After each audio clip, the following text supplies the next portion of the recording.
حضرت حسن بصری رضی اللہ تعالیٰ عنہ اپنی توبہ کا واقعہ بیان کرتے ہیں اور فرماتے ہیں کہ میں بصرہ کے بازار کے اندر کھڑا تھا اور میں نے ایک حسین و جمیل خوبصورت ایک لڑکی کو دیکھا اور میرا دل اس پہ فریفتہ ہو گیا اور میں نے اس کو دیکھنا شروع کر دیا۔ تو اس لڑکی نے مجھے کہا کہ اتخشى اللہ، کیا اللہ سے ڈرتا نہیں ہے؟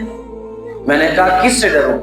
کہا وہ اللہ یعلم خائنۃ الاعین وما تخفی الصدور، کہا اس اللہ سے ڈرتا نہیں ہے جو آنکھوں کی خیانتوں کو بھی جانتا ہے اور دلوں کے بھیدوں کو بھی جانتا ہے۔ کہا اس کی بات تو بہت بڑی تھی، لیکن چونکہ میرے دل کے اوپر اس کا قبضہ اتنا ہو چکا تھا، اس کا حسن اتنا تھا کہ میں مسلسل اس کو دیکھتا رہا۔ اور اس نے کہا نوجوان مجھے بار بار دیکھ رہا ہے، یہ تو بتا کس چیز نے تجھے گمراہ کیا ہے؟ میں نے کہا تیری آنکھوں کے اندر وہ حسن اور چمک ہے جس کی وجہ سے میں فریفتہ ہو رہا ہوں۔ اس نے کہا تھوڑی دیر کے لیے رک جا، شاید ہو سکتا ہے تیرا مطلوب جو ہے پورا ہو جائے۔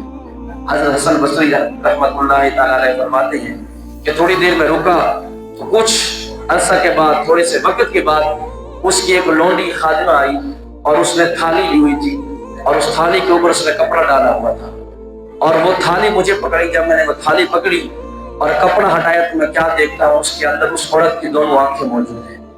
دیکھ کر میری چیخ نکل گئی۔ میں نے کہا میں نے ایک عورت کا حسن اجاڑ دیا، اس کی زندگی تباہ و برباد کر دی۔ اور اس کے ساتھ یہ تحریر لکھی ہوئی تھی جس کا معنی یہ بنتا تھا کہ مجھے وہ آنکھیں نہیں چاہیے جس کی وجہ سے ایک بندہ مومن فطرے کے اندر مبتلا ہو رہا ہے۔ حضرت حسن بصری کہتے ہیں کہ میں گھر کے اندر گیا اور پورا دن روتا رہا، رات ہو گئی میں پوری رات روتا رہا، اللہ سے معافی مانگتا رہا، توبہ و استغفار کرتا رہا کہ مالک میں نے ایک عورت کی زندگی کو اجاڑ دیا، میرے عمل نے کتنا نقصان کر دیا۔ کہتے ہیں صبح ہوئی، سفیدہ سحر طلوع ہوا، میرے دل کے اندر خیال آیا حسن بصری انہیں اللہ سے تو معافی مانگی، اس عورت سے جا کر معافی مانگ جس کے ساتھ انہیں یہ معاملہ کیا ہے۔ کہتے ہیں کہ میں گھر سے چلا اور اس عورت کے دروازے پہ اس کی دہلیز پہ پہنچا تو میں کیا دیکھتا ہوں کہ وہ عورت جو ہے جس نے اپنی آنکھیں دی تھی اس کا جنازہ جا رہا تھا اور ماتے دیکھ کر میری آنکھوں سے آنسو روا ہو گئے۔ میں پھر واپس پلٹا اور پورا دن روتا رہا۔ رات ہو گئی تو وہ عورت میرے خواب کے اندر آئی اور میں نے اس سے معافی مانگی۔ میں نے کہا اللہ کی رضا کے لیے مجھے معاف کر دے اور مجھے کوئی نصیحت کر دے تاکہ اللہ میری توبہ کو اپنی پاک بارگاہ میں قبول و منظور فرمائے۔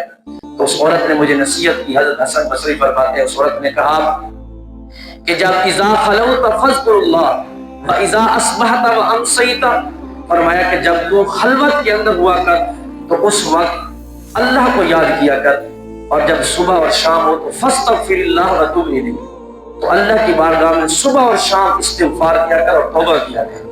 جب توبہ کرے گا، استغفار کرے گا اور صبح شام اللہ کو یاد کرے گا تو اللہ تیری توبہ کو ضرور قبول فرما لے گا۔ تو پھر اللہ جل شانہ نے حضرت حسن بصری کو وہ مقام دیا کہ زمانے کے امام اور مقتدا بنے، اس لیے کہ انہوں نے سچے دل کے ساتھ توبہ کی تھی۔ میرے بھائیو اور دوستوں، اگر ہم بھی سچے دل کے ساتھ توبہ استغفار کریں گے، معافی مانگیں گے تو ہمارا رب ہمیں ضرور معاف کرے گا۔